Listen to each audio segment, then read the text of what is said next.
Селям алейкум, хайрлах шамлар, витаю в эфире телеканала АТР. Вы смотрите информационно-аналитическую программу «Бугунь». Для вас работаю я, Гульсум Халилова, и я рада представить гостя, который присоединился к нашему эфиру. Это политический аналитик Игорь Рейтерович. Пан Игорь, витаю вас, селям алейкум.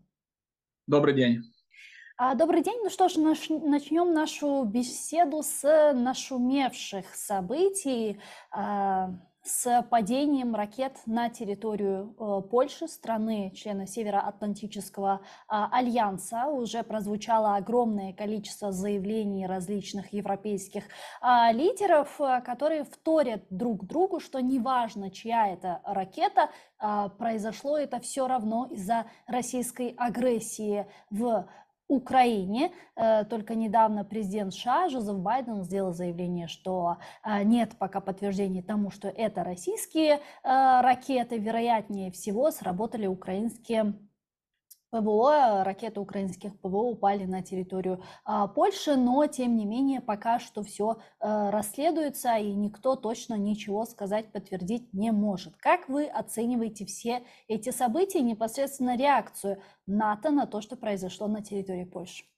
Ну, во-первых, наверное, надо начать с того, что произошло то, что рано или поздно должно было произойти. Поскольку Украина вся пребывает под угрозой массовых таких массированных ударов ракетных со стороны Российской Федерации, было понятно, что рано или поздно может прилететь в том числе и нашим соседям. Уже была ситуация с Молдовой, там, где упала часть тоже российской ракеты. Сейчас, к огромному сожалению, это произошло на территории Польши. Чья это ракета, российская или это ракета средств ПВО Украины, это действительно еще следствие установит. Достаточно активно там работают, собирают всю информацию. Но в любом случае, мне кажется, позиция именно вот лидеров Европейского Союза, лидеров стран НАТО, она очень правильная. Почему? Потому что этого бы ничего не произошло, если бы не та война, которую Россия ведет против Украины. Если в этом будет какая-то там доля вины и ответственности Украины, это трагическая случайность. Я уверен, что это никоим образом не повлияет на наши взаимоотношения с Польшей. И в принципе представители польской власти уже про это говорили, что у них даже язык, как говорится, не повернется обвинять Украину. Все понимают, что если это будет наши средства ПВО, это произошло из-за того, что там на границе находится тепловая электростанция, по которой Россия старалась нанести этот удар. Соответственно, вот это произошло.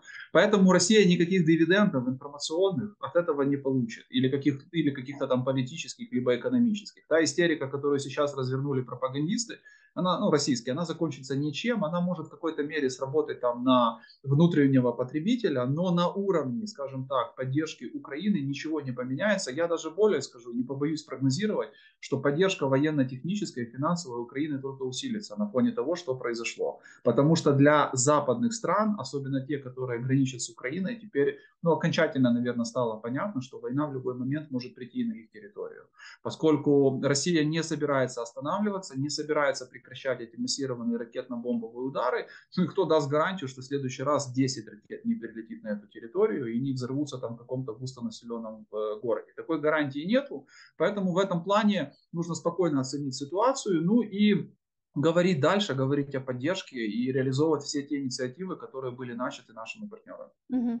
Ну, очень интересные заявления прозвучали со стороны некоторых западных лидеров и непосредственно от генсека НАТО Янса Столтенберга, который сказал, что мы не видим подтверждения тому, что удар был нанесен по территории Польши, там, России, неважно кем, умышленно, и поэтому нужно это еще все расследовать. То есть, учитывая эти заявления, какие выводы по реакции НАТО в дальнейшем мы можем сейчас делать? То есть, для того, чтобы задействовать, к примеру, 4-ю статью Североатлантического альянса консультацию или 5-ю статью о коллективной безопасности в случае, если на территорию страны НАТО попадает ракета, что должно произойти? То есть она должна умышленно быть нанесен должен удар для того, чтобы задействовали 4-ю, 5-ю статью, а если нет, то все заканчивается обеспокоенностью?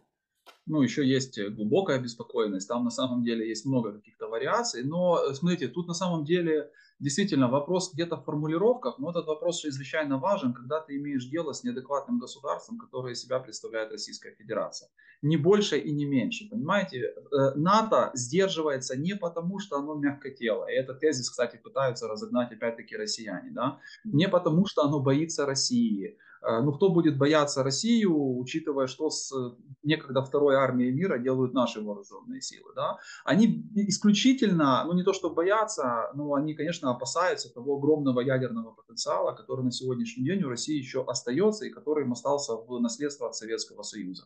Это единственная причина. И поэтому все подобные инциденты и ситуации, они будут очень внимательно рассматривать под микроскопом для того, чтобы принять взвешенное решение. Путин считает, что это слабость, что вот эти разговоры, демократическое обсуждение, это на самом деле ни о чем, а решение должно приниматься быстро, должно быть единочалие, ну и полное выполнение всех тех задач, которые будут поставлены. Но, как мы видим, пока что на практике больше не работает та политика, которую проводит Путин. Да? Его единочалие оборачивается для России тактической сейчас катастрофой, ну а в перспективе, скорее всего, распадом, там, дезинтеграцией и так далее. Поэтому НАТО в этом плане очень аккуратно подходит к подобным вопросам. И я не исключаю, что действительно финальное какое-то заявление, оно будет даже, возможно, через несколько недель или там, через неделю. То есть его не будет даже через несколько дней. Оно будет такого плана, что это был непреднамеренный удар, связанный с обстрелом там, территории Украины.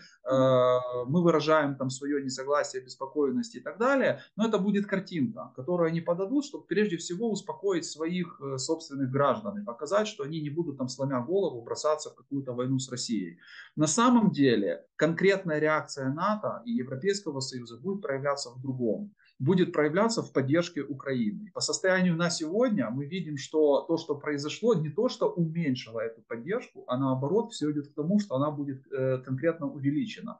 Это обращение и Байдена к Конгрессу с требованием выделить дополнительно больше, чем 30 миллиардов долларов Украине, из которых 21 миллиард прямо на вооруженные силы Украины. То есть это заявление, которое на самом деле очень важное. Это заявление практически всех европейских политиков о том, что исключительно Россия несет ответственность за то, что произошло, и мы теперь должны еще больше поддерживать Украину, потому что для тех, кто даже в это еще не верил или не понимал, мне кажется, после этой истории пришло очень простое понимание. На сегодняшний день Европа живет хорошо, благополучно и спокойно, потому что у нее есть щит, и этот щит называется Украина. А если этот щит завтра убрать, Россия начнет заниматься провокациями и какими-то военными там конфликтами прямо на территории Европейского Союза.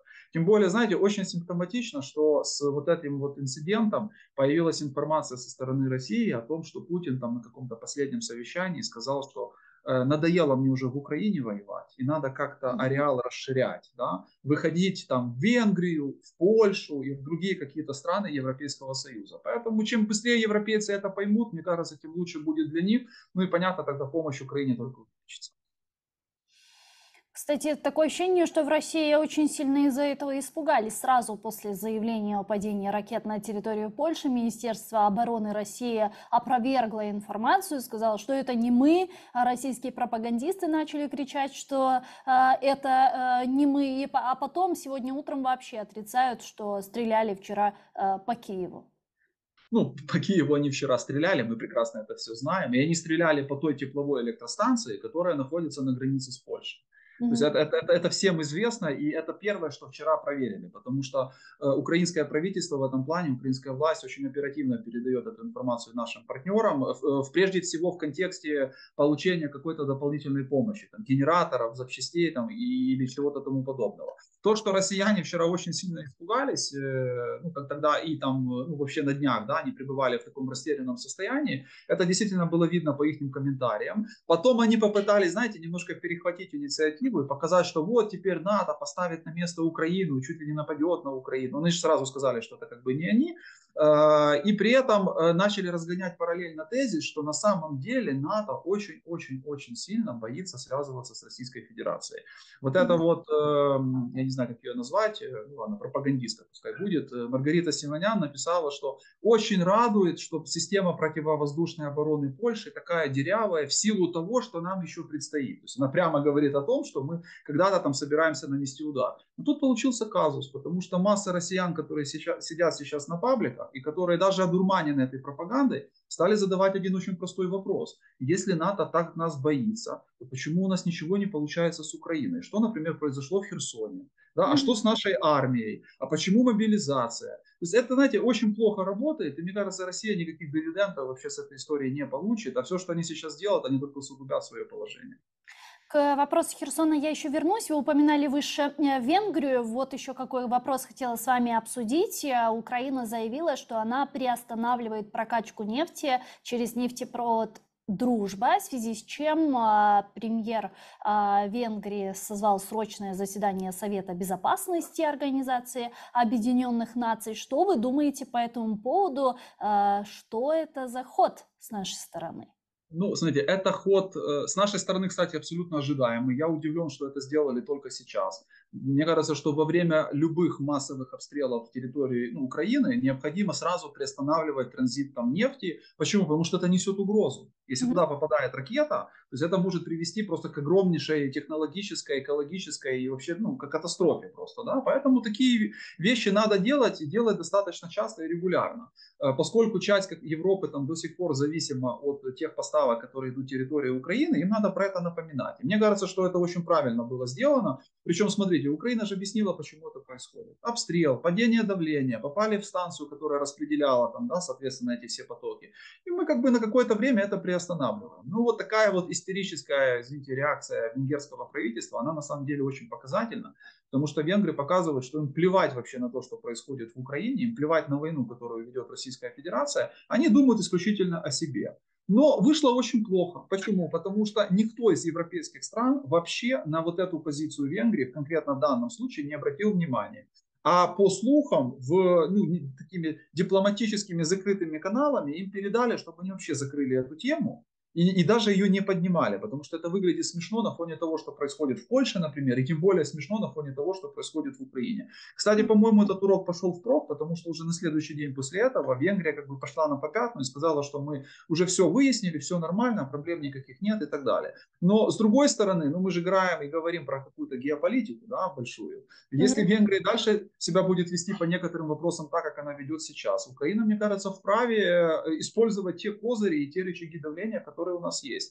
А остановка транспортировки нефти, это в принципе то, что мы можем делать в любой день, просто ссылаясь на военное положение, на войну, которая есть в Украине. То, что мы до сегодняшнего дня это транспортировали, это исключительно наш жест доброй воли. Не такой, какой Россия делает, когда они драпают, да? А это Да. исключительно нас жест. Мы тратим на это деньги, мы тратим на это ресурсы, людей, которые рискуют, работают там, и так далее. Мы на этом, кстати, особо много, давайте откровенно, не зарабатываем. Конкретно, если мы про нефть говорим. Это вообще не те деньги, ради которых Украина могла бы там закрывать глаза на какие-то кричущие вещи. Скорее всего, тут совпало просто несколько факторов, и, соответственно, Украина сделала ровно то, что должна была сделать раньше.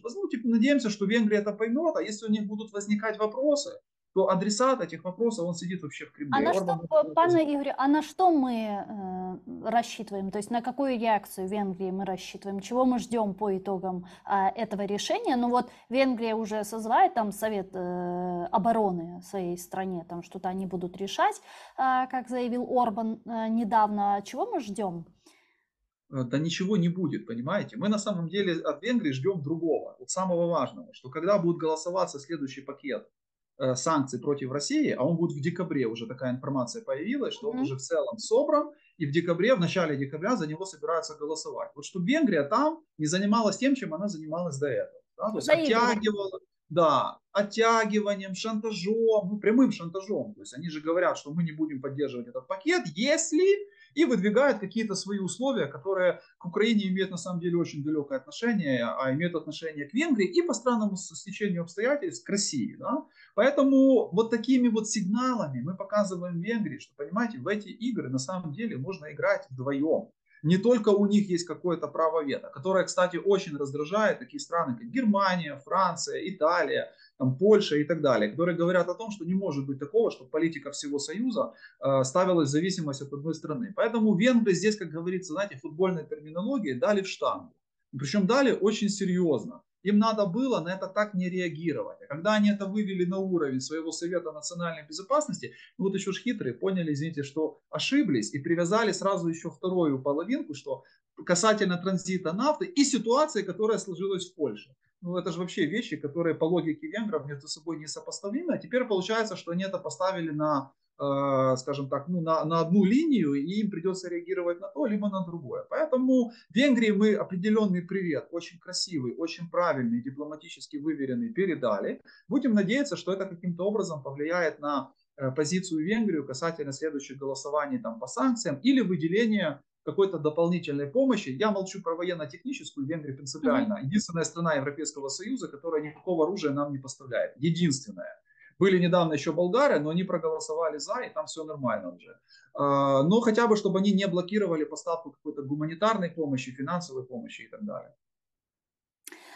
Продолжая тему международной поддержки, в индонезийском Бали прошел саммит G20, где выступил президент Украины Владимир Зеленский, где, кстати, по итогам саммита приняли декларацию с поддержкой Украине и осуждением действий и агрессии Российской Федерации. Ну, очередное такое декларативное заявление лидеров стран G20. Там было огромное количество выступлений в поддержку Украины стран-участниц этого саммита. Как вы оцениваете итоги G20? Насколько они для вас стали предсказуемыми?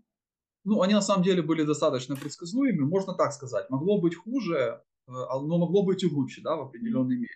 Конечно, то, что сделала Россия во время этого саммита, оно очень сильно как бы вообще понизило роль и значимость Российской Федерации.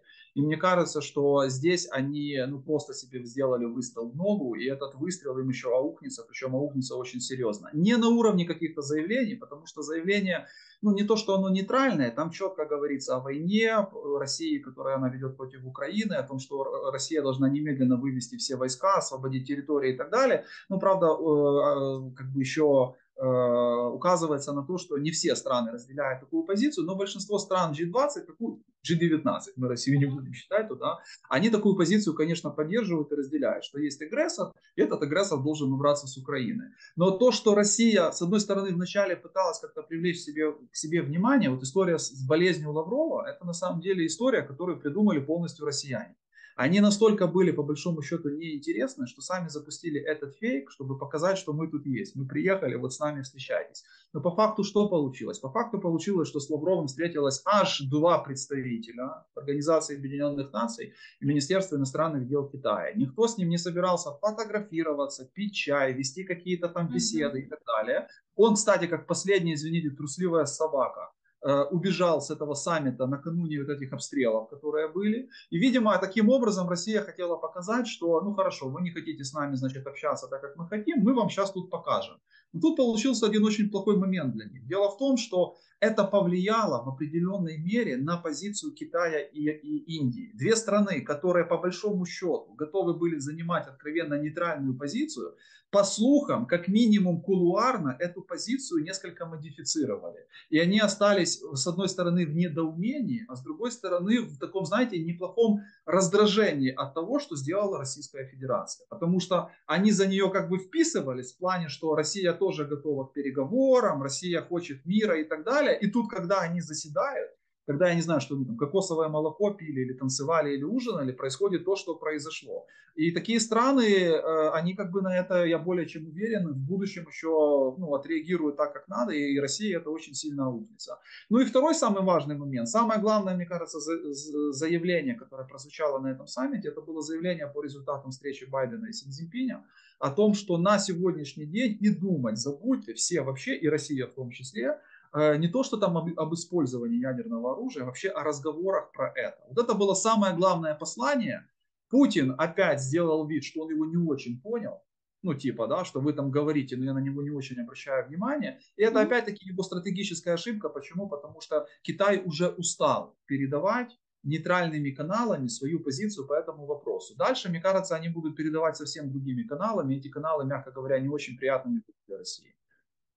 Ну, на полях саммита G20, там, комментируя своим пропагандистским СМИ, которые приехали вместе с Лавровым, министр иностранных дел сказал, что мы готовы, а это, я напомню, что за последние 2-3 недели они уже говорят о том, что мы готовы к переговорам, чуть ли уже не 100 раз об этом сказали, и в очередной раз Лавров сказал, что мы готовы к переговорам, но Украина не хочет, и более того, выдвигает неадекватные условия, а неадекватные условия он называет абсолютно приемлемыми, абсолютно природные условия Украины полностью уйти с нашей территории, вернуться к границам 91 года. Ну, как вы думаете, вот это вот постоянное озвучивание того, что они хотят переговоров и так далее, это для чего делается? Они пытаются выиграть время для того, чтобы собрать силы, или действительно, осознавая свой провал, просто хотят говорить с Украиной уже? Ну, смотрите, одно на самом деле не исключает другое. То есть у части российской элиты есть понимание, что они уже проиграли, причем проиграли они уже по состоянию на 25 февраля. Вот на второй день уже было понятно, как войны, да, широкомасштабные, что они эту войну не выиграют, они проиграют. С другой стороны, у части элиты, конечно, сохраняется еще иллюзия, что мы дожмем, у нас больше ресурсов, Запад устанет и так далее. Но им надо сейчас передышка, как они ее называют, оперативная пауза. Они такие эвфемизмы там придумывают. Для этого надо Украину за стол переговоров посадить. Но смотрите, здесь же парадоксальная ситуация. С одной стороны, Россия несколько недель, вы абсолютно правильно заметили, раскачивала эту тему, что мы хотим переговоры, мы готовы, давайте там садиться и так далее. Но при этом она не назвала абсолютно никаких своих условий и вообще своего видения, что должно получиться по результатам этих переговоров. От слова совсем ничего нету. У пропагандистов там российских, у них вообще, наверное, шок. Они, наверное, пьют с утра до ночи, потому что они не знают, что говорить.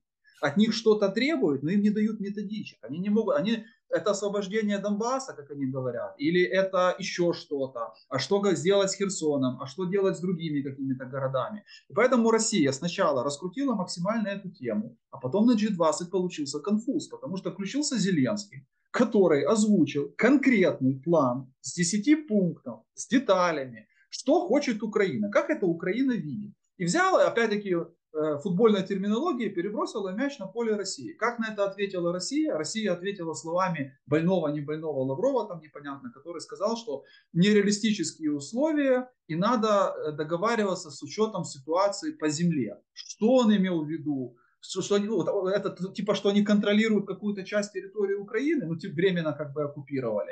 Ну, так Украина может сказать, давайте договариваться по состоянию с учетом ситуации в земле, где лежит 83 тысячи ваших солдат, да, и там какое-то количество тысяч у нас есть плены. Поэтому Россия сейчас, запустив эту тему, от этой же темы и проиграла. Что Украина спокойно теперь говорит, вот у нас есть план, мы его озвучили, если вам что-то не нравится, комментируйте. Кстати, обратите внимание, за 2-3 недели произошла определенная модификация нашего даже подхода к этому.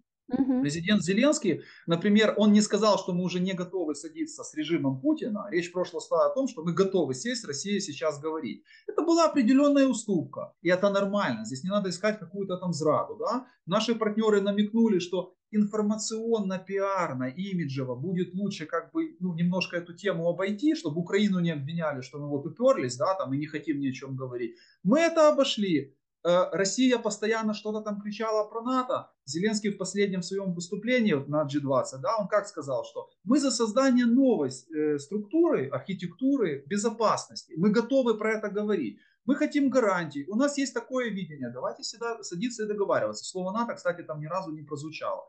Украина сделала даже уже в какой-то мере определенные уступки со своей стороны. Да, они такие, знаете, неформальные в какой-то мере, но они озвучены. Россия не озвучила ничего. Это свидетельствует о чем? О том, что само руководство России, конкретно Путин, они не знают, что делать дальше. Любой шаг для них это плохой шаг. Они не могут сформулировать видение, они боятся уже внутренних процессов, они не знают, что с ними делать, как с ними там что-то делать и так далее. И это все приводит к такой ситуации, что они, конечно, будут все дальше и дальше просто усиливать, с одной стороны, стараться давление на Украину, вот такое военное, да, но ресурсов у них на это много уже не хватит. А с другой стороны будут продолжать кричать про переговоры. Но это уже абсолютно проигрышная позиция для них. Но при этом они еще и провалились в информационном пространстве, в первую очередь для своих же пропагандистов, которые не знают даже, как комментировать побег российских оккупантов с Херсонской области. С одной стороны, если они будут это комментировать как не очень хороший шаг, что мы не должны оставлять свои территории, это дискредитация вооруженных сил Российской Федерации. Там 280-я статья, вроде лишения свободы от 4 до 5 лет. А если будут поддерживать, то это призыв к подрыву территориальной целостности России, что тоже там карается 5 или там 6 годами лишения свободы. И даже российские пропагандисты в своих СМИ, периодически подвергая этой экзекуции, я их смотрю, говорят, что мы не можем это комментировать, потому что и приводят в пример вот эти статьи. Да. То есть это полный просто А дальше тюрьма. добавляет, пускай комментируют эксперты, их не жалко, да, значит, если их посадят, то их как бы можно садить. Ну, вот это же на самом деле свидетельство вот того раздрая и той дезинтеграции, которая на сегодняшний день именно в российском руководстве. Они не знают, как с этой ситуации выходить, у них не было никакого плана Б, у них не было плана В, хотя за этот период этих планов можно было создавать, ну, там, десятки, да, но они этого не хотят и не могут делать, потому что, скорее всего, один человек вот уперся рогом, как говорится, и считает, что он все равно эту ситуацию дожмет и приведет ее к тому результату, который для него является приемлемым. Этого, понятно, не будет, но отсюда, конечно, российская власть не становится монолитнее, и то, что они делают, не приносит им того эффекта, на который они рассчитывают. Этим надо пользоваться в том числе и в контексте вот такой вот разобщенности определенной, которая в российских элитах возникает. Пускай они грызутся между собой, сводят счеты, там, усиливают Пригожина, ослабляют Кадырова, там, неважно, да. Чем больше они будут грызться там, тем меньше сил у них будет хватать на Украину. Но при этом, пане Игорю, вот пока проходил саммит G20 в Анкаре, встретились главы ЦРУ с российским коллегой Патрушевым, и непонятно, что они там обсуждали. До этого в Украину прибыл с визитом советник президента США по национальной безопасности Джейк Салливан, который тоже встречался с высшим политическим руководством Украины, а накануне появилась статья не в какой-то там региональной газетке, да, а в довольно авторитетном издании Washington Post, где было указано, что Джейк Салливан приехал в Киев якобы для того, чтобы подтолкнуть Украину к переговорам, и если надо, то сделать предметом этих переговоров или чуть ли не торгов Крым, полуостров. Что вы думаете относительно всех вот этих заявлений, вот этих новостей? Ну, таких новостей и заявлений очень много на самом деле, но обратите внимание, что официальная позиция, она очень проста. Байден, Белый дом, пресс-секретарь, государственный секретарь говорят о том, что никаких переговоров между Украиной и Россией не будет без Украины. Да? Ну, то есть решение вот этой войны будет исключительно на условиях Украины. Украина будет определять, когда садиться за этот стол, о чем говорить и как говорить. Да, но наивно было Касательно... бы предполагать, чтобы они вышли и Конечно. сказали как бы напрямую Нет, то, что... конечно. Ну, мы должны понимать, что есть публичная политика, это один момент, да, и есть политика по закрытым каким-то каналам. По закрытым каналам до России пытались донести, это то, что вот находит подтверждение с разных, скажем так, источников, ну, самую главную вещь, она связана непосредственно потом с тем заявлением, которое сделал Байден и Си Цзиньпин. Никакого ядерного оружия. То есть это табу, про него вообще нет смысла говорить. И про это говорили, кстати, в Турции, когда они встречались. Я думаю, что где-то эта тема была центральной, поскольку Штаты, ну, имеют тут свои интересы касательно нераспространения, ну, ракет средней дальности, там, большой дальности, межконтинентальных ракет и так далее. Вопрос с Крымом, вот тут, кстати, он очень часто в последнее время поднимается, да, и говорят о том, что Путину там какие-то предлагали варианты, выносим за скобки, не выносим за скобки и так далее. Но я бы обратил внимание не столько на то, что Крым пытаются где-то за скобки вынести, а даже в контексте этих разговоров, подтверждения которых мы не имеем, это надо учитывать, да, он уже выносится за скобки в очень интересной конфигурации. Тотальная демилитаризация. Вывод полностью Черноморского флота. Полностью, да, то есть выводятся все войска, выводится Черноморский флот, возможно, ядерное оружие, которое Россия туда завозила. И дальше какие-то интересные моменты. Я не исключаю, что, возможно, это попытка протестировать Россию на наличие вот тех красных линий, которые у нее есть. Да? Потому что Россия же неоднократно говорила, что, например, там Крым – это наша красная линия. Да, и мы как бы, если вот эта красная линия Украины будет перейдена или там миром, мы соответствующим образом отреагируем. Ну пусть они это рассказывают тем базам, которые находятся в Крыму и которые были подорваны, в том числе и нашими вооруженными силами, о чем говорил главнокомандующий, скажем так, Залужный. Да? Поэтому это тестирование, оно идет.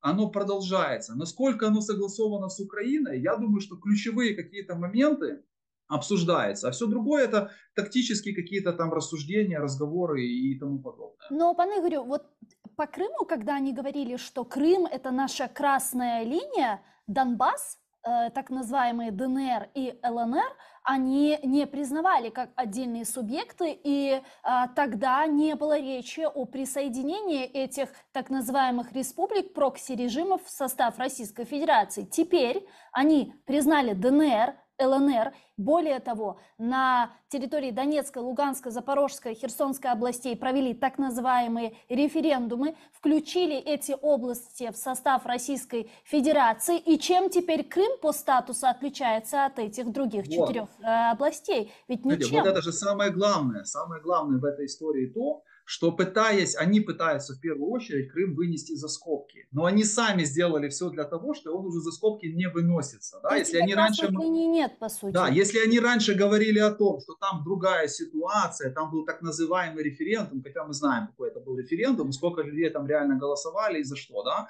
но вопрос не в этом. То когда они ввели типа эти новые области, а украинская армия значительную часть из них просто отвоевала в открытом бою, скажем так, да, у них абсолютно теперь нет никаких аргументов точно так же говорить про Крым. Поэтому я не исключаю, что вот эти тезисы про Крым за скобки, переходной период и так далее вбрасываются Российской Федерацией. Возможно, часть российской элиты, и, кстати, это не обязательно согласовано с Путиным. Надо понимать, что там уже начинаются процессы, знаете, вот прощупывания. А что если вот его уже не будет, как мы будем действовать? Кстати, вот можно провести аналогию прекрасную. Это последние месяцы Третьего рейха, когда Гитлер типа руководил из бункера, и этот с бункера руководит, да, ненормальный, но при этом его некоторые уже ближайшие сторонники, Геринг, Гиммлер, занимались тем, что напрямую коммуницировали с западными союзниками, предлагали им свои услуги, предлагали там сдачу, ну,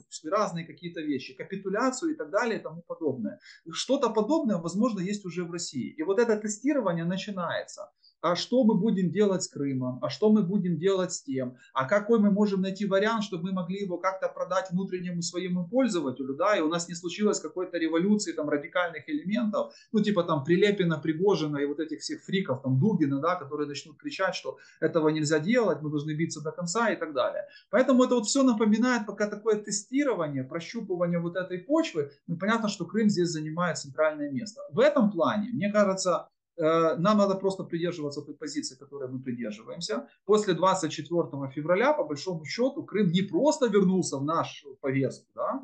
Он занимает в ней центральное место. И все заявления наши начинаются с того, что это границы 91 года с Крымом. Да? На все другое мы на сегодняшний день не согласны. Что не отбрасывает, конечно, того варианта, что какие-то, скажем так, сценарии Украине будут предлагать, и в том числе будут предлагать наши партнеры. Мы должны это понимать. Какая-то усталость. В чем интерес наших партнеров, как вы думаете, пане Игорь, почему они не все, точнее, разделяют вот тот вариант победы в нашем представлении, который по праву должен быть у нас, это возвращение границам 91 года. Вот почему они не все разделяют именно такой вариант победы? Я не буду их оправдывать, но я могу их понять исключительно с одной точки зрения. Они боятся, что Россия в таких условиях, она просто пойдет на крайние меры. И эти крайние меры превратятся в какой-то глобальный конфликт. Ну, опять-таки, тоже использование ядерное оружие. Да, знаете, я во время одного эфира недавно, мы там провели очень такую интересную аналогию, что вот в компьютерных играх типа цивилизации есть вариант, когда ты не можешь выиграть, но ты можешь устроить ядерную войну, и никто не победит. Ну, ты как бы не выиграл, но ты и не проиграл. И вот где-то Путин раскручивает вот эту идею, он ее же много лет вкладывал, да, начиная с вот тех заявлений, они сдохнут там и в рай, да, там, а у нас система нанесет удар, даже если по нам первым нанесут удар. И где-то вот эта иррациональность, это безумие, оно, конечно, на какую-то определенную часть политических элит влияет. То есть они боятся, что они пойдут на крайние меры. Это раз. И второй момент, они боятся, что прямое поражение Российской Федерации с возвратом всех территорий Украине приведет к внутренним процессам в России, которые опять будут напоминать, не знаю, там, революцию 17 года, да? Распад, какую-то огромную там гражданскую войну, опять-таки использование ядерного оружия на территории России сопредельных, скажем, там, государств и так далее. И участие элит, вот эти опасения, они, конечно, присутствуют. Мы этого уже не боимся. Тут опять-таки можно вспомнить статью нашего главнокомандующего, да, где он прямо написал о том, что мы оцениваем риски, мы к ним готовимся, но даже это нас не остановит, да, в вопросах возврата своей земли. Поэтому нам в этом плане, наверное, где-то немного проще. Мы в определенной мере в этой реальности живем уже достаточно долгий период времени. На Западе часть элит, конечно, хотят, пускай и путем каких-то уступок, попытками сохранить лицо Путина, но все-таки как-то эту ситуацию решить, чтобы она не вышла из-под контроля. И, к сожалению, когда они начинают о таких вариантах думать, Крым, он выходит на первый план, потому что это может быть вот тот, знаете, какой-то сакральный такой элемент, в который Россия вцепится и скажет, что окей, мы ушли со всех остальных территорий, мы проиграли, но вот его мы ни в коем случае не отдадим, мы в крайнем случае подорвем там ядерным оружием, но он никогда в Украину не вернется. Но опять-таки, смотрите, это сейчас. Что будет через неделю, 2-3 месяца, мы не знаем. Если бы кто-то 24 числа сказал, что мы с вами будем сидеть сейчас и обсуждать такие вещи, на нас, скорее всего, посмотрели как таких, знаете, людей не очень далеких и сказали, что вы живете в какой-то своей реальности. Но, тем не менее, мы сейчас абсолютно серьезно обсуждаем какие-то вещи, которые изменились вообще в мире, и какой стала роль Украины, какой есть роль России. Поэтому я не исключаю, что и вопрос Крыма можно будет решить полностью с учетом интересов Украины, ну а Россия оттуда просто уберется и будет заниматься совсем другими вещами. То есть вот это опасение наших западных партнеров, что в случае, если Россия быстро распадется и применит ядерное оружие, приводит к тому, что большинство представителей западного истеблишмента ждут и хотят, чтобы Россия развалилась экономически, удушить ее экономически, там внутри будут какие-то протестные акции, перевороты и так далее, и пока там будет меняться внутренний политический режим, Украина сможет в этот момент воспользоваться ситуацией и забрать обратно Крым, правильно? Да, это один из сценариев, то есть они считают, что как бы естественным путем это должно произойти, и будет сложится такая ситуация, когда Крым России просто не будет нужен, и сами крымчане скажут, что мы хотим назад, как бы, да, нас тут заставили в 2014 году, а теперь мы просто возвращаемся. Ну, я единственное считаю, что этот процесс на самом деле растянется не на годы, то есть он гораздо быстрее все это произойдет, потому что эти процессы дезинтеграции в России уже запущены, и каждое поражение, которое они несут сейчас в Украине, каждый город, каждое село, которое наша армия отвоевывает, она эти процессы просто усугубляет, раскручивает и приближает. Поэтому Украине в этом контексте надо иметь, конечно, несколько вариантов и сценария реинтеграции Крыма. Они могут быть разные, в том числе и с использованием, например, каких-то международных сил, там, полиции, сил ООН и так далее. Мы этот план должны иметь, потому что будет, скорее всего, такая ситуация, когда Россию выкинут уже со всей территории Украины, они окончательно вцепятся в Крым, скажут, что мы ни за что не отдадим, нам неприемлемы эти условия, Украина здесь должна выйти и сказать, а у нас есть 3 варианта. Вот выбирайте, да, есть такие сценарии. Мы готовы пойти на какие-то там определенные, ну, я не назову это уступками, давайте это скажем, как такие особенности переходного периода, да, для того, чтобы это все как-то гармонично провести, но мы этот план должны иметь уже сейчас, мы таким образом просто выведем этот козырь с рук России. Да, как бы мы там не относились к Крымской платформе, эффективна она или неэффективна, но там же какие-то идеи возникают, эти идеи внедряются в информационное пространство. Надо просто сейчас этот процесс достаточно активно раскрутить, и этот план иметь на тот случай, когда Россия окажется в такой ситуации, что она просто Крым уже дальше контролировать не сможет. Скажите, а уже сейчас видите ли вы предпосылки к тому, что в России может смениться политический режим? Ну, эти предпосылки есть. Во-первых, мы уже упоминали сегодня даже ту растерянность, которая царит среди пропагандистов, да, такого не было никогда. Они всегда четко получали методички, там Громов их там готовил, рассылал, да, с администрации президента. Сейчас этого нету. Они начинают искать себе новых хозяев. Понимаете, вот этот спич, прости господи, Симонян, да, которая рассказывала там про Пригожина и про то, что Вагнер это такая, и фильм, кстати, пропагандистский они про него сняли, да, это же поиск себе нового хозяина. На всякий случай, да, я не знаю, как там ситуация сложится, но я вот здесь вот как бы уже налажу какие-то отношения и покажу, что я могу быть полезна. И это касается остальных. Это раз. Второй момент. Встречи с Салливаном, поездки там Патрушева, Нарышкина и так далее и тому подобное куда-то. Это в том числе не только исполнение каких-то указаний Путина. Эти люди тоже прощупывают ситуацию. И где-то, я думаю, что они на самом деле прекрасно понимают, куда их Путин тянет. Но в отличие от Путина, они хотят еще пожить. Они хотят воспользоваться плодами всего того, что они награбили за столько лет в России, и им как бы ядерный пепел это не их история. Да? И поэтому, скорее всего, они каким-то подобным вариантом на будущее где-то готовятся. А Путин своими действиями, своей вот такой беспомощностью в некоторых вопросах, неадекватностью с точки зрения реакции на того, что происходит. Ну вот Украина отбивает Херсон, Путин встречается с лидерами Центральной Африканской Республики. Это же прекрасно. Ну, прекрасно для нас в первую очередь, потому что это показывает, что президент России неадекватен. Вы рассказываете, что это ваша территория, у вас эту территорию отбивают, вы вообще это не комментируете и не выходите к народу.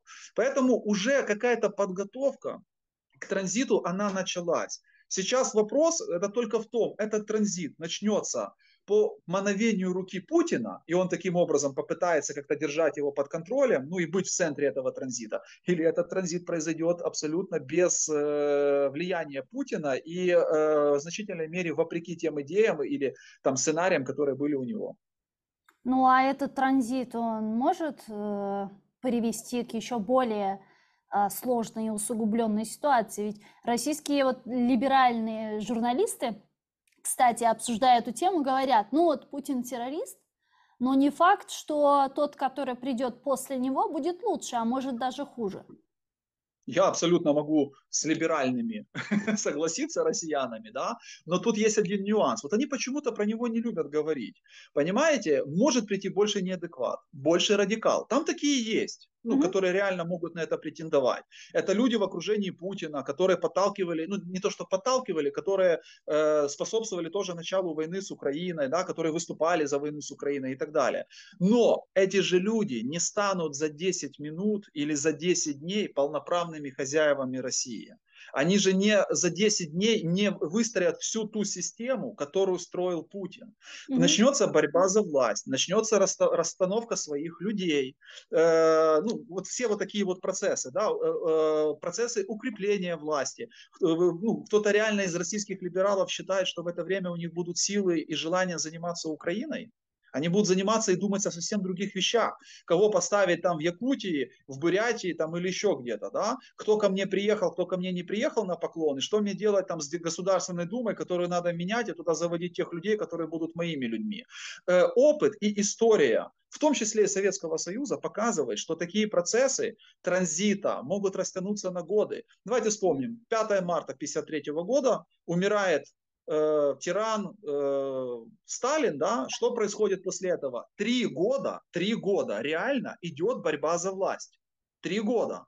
Хрущев же не сразу стал лидером, правильно? Сначала там Берия, убрали Берию, потом Маленков, Булганин. И только через 3 года в результате различных игр Хрущев становится полновластным правителем Советского Союза. И то он не так долго был при власти, да? Потому что в 1964-м его уже отодвинули. Он потратил на это 3 года в стране, которая была гораздо более централизована, чем нынешняя Россия. Поэтому в России это будет все гораздо жестче, гораздо более хаотичнее. И, конечно, это будет огромный плюс для Украины. Кстати, это будет возможность, в том числе, для нас и вернуть Крым. А потом уже спокойно договариваться или не договариваться с новой российской властью. Потому что россияне должны понять сейчас одну вещь. Кто бы у них к власти не пришел после Путина, да, они все равно должны будут расплатиться с Украиной за то, что они сделали. Так или иначе, репарация, контрибуция, там, назовите это как хотите, как компенсация, да, нам не важно слово, важно, что они за это должны будут заплатить. Поэтому, чем они раньше начнут там грызться за власть, тем лучше будет для нас. Вот, кстати, это я у вас хотела спросить. После того, как мы побеждаем в этой войне, в чем у меня нет абсолютно никаких сомнений, выходим на границы 91 года, а ведь Россия, она никуда не денется. Ну, географически эта территория, она расположена рядом с нами, и на этой территории 140 40 миллионов человек, граждан этой страны, может, уже там не будет этой страны, но тем не менее это люди, оболваненные в большинстве своем российской пропагандой, потому что более или менее адекватные уже повыезжали с России. Что с ними делать? А что вообще делать с этой географией? Я не знаю, строить физическую какую-то стену с Россией и говорить: моя хата с края, я ничего не знаю, живите как хотите, нас не трогайте. Ну или, не знаю, заниматься обезвреживанием Российской Федерации, добиваться лишения ее ядерного статуса. То есть что мы должны делать дальше? Ну, во-первых, это будет не проблема исключительно Украины. Мы должны понимать, что эта проблема будет всей Европы и вообще всего цивилизованного мира. Это раз. Во-вторых, Украина, безусловно, после победы нашей даже представить себе не должна, что мы там начнем, не знаю, как-то опять не думать про армию, не думать про то, что у нас под боком Россия. Да? Мы будем иметь самую сильную армию, которую мы по факту имеем сегодня на европейском континенте, не по численности, да, а именно по боевым, скажем, там, качествам. И мы эту армию должны будем всячески поддерживать, культивировать, восхищаться ей, любить ее, оберегать и так далее, потому что она оберегает нас. И третий момент, да, Украина вместе с другими странами может принять какое-то участие в тех процессах, которые будут происходить на территории России. Не обязательно прямо, понимаете, почему Путин же в значительной мере начал то, что он начал против Украины, еще начиная с 2004 года, потому что та модель, которая строилась в Украине, она для него была смерти подобна, это модель, которая не предусматривает Путина. Поэтому успех Украины в определенной мере может запустить какие-то нормальные процессы, в том числе внутри Российской Федерации. Я здесь, конечно, больше скептически настроен и не сильно верю, что они это сделают, ну прям там в демократию, да, перейдут. Но, по крайней мере, попытка у них такая может быть. Мы можем им в этом помочь, но конечно, прямо вмешиваться мы не будем. Если Россия пойдет по пути дезинтеграции, то наша главная задача будет состоять в том, чтобы, ну, во-первых, уберечь себя от тех волн, которые на нас будут накатываться со стороны Российской Федерации. Ну и, во-вторых, в результате получить такую конфигурацию на построссийском пространстве таких стран, там, я не знаю, да, которые абсолютно будут безопасны для своих соседей, с которыми мы сможем нормально сосуществовать. Но я опять-таки подчеркну, после того, когда они расплатятся за все то, что они совершили в Украине. И последнее, что я у вас хотела спросить, это международный трибунал. Как вы думаете, когда он может быть создан? Будет ли он ратифицирован всеми парламентами стран цивилизованного мира? И увидим ли мы Путина на скамье подсудимых? Ну, давайте я с конца начну. Мы не увидим, к сожалению, Путина на скамье подсудимых, потому что он, скорее всего, к этому времени уже откинет копыта. Чего мы ему желаем каждый день и каждую минуту. Это раз. Во-вторых, трибунал будет создан. Я думаю, что он будет создан в течение ближайшего года, возможно, даже раньше, поскольку основные решения касательно его создания не так или иначе уже приняты. И на скамье подсудимых там, скорее всего, окажутся люди, ну, возможно, которые не представляют там топовый уровень российской политики, но там будут люди, которые непосредственно принимали участие в преступлениях против человечности, в нарушениях правил там, ведения войны и так далее. То есть это могут быть генералы, это могут быть какие-то там командующие каких-то, там, не знаю, бригад, дивизий, армий и тому подобное. Тому же Суровикину очень хорошо надо сейчас задуматься, если у него есть, правда, чем думать, о том, что в большой перспективе он как раз может на этой скамье подсудимых оказаться. То есть Путина или там Шойгу там не будет. Они как политические фигуры к тому времени или просто умрут уже, да, или как бы ну, куда-то там сбегут. А вот он с большой вероятностью там оказаться может. Поэтому трибунал будет, над этим надо работать, про это надо постоянно говорить. И я более чем уверен, что все ключевые страны, цивилизованные, как вы правильно заметили, они, безусловно, ратифицируют, ну, скажем так, создание этого трибунала, решение, которые он будет принимать и так далее. Поскольку происходить это будет, скорее всего, на площадке Организации Объединенных Наций. Дякую вам дуже, пане Ігорю. Чохсагон, что нашли время, подключились к нам в эфир и ответили на наши вопросы. Политический аналитик Игорь Рейтрович был с нами на прямой связи. Оставайтесь первым крымско-татарским. До зустрічі. Коршкінча.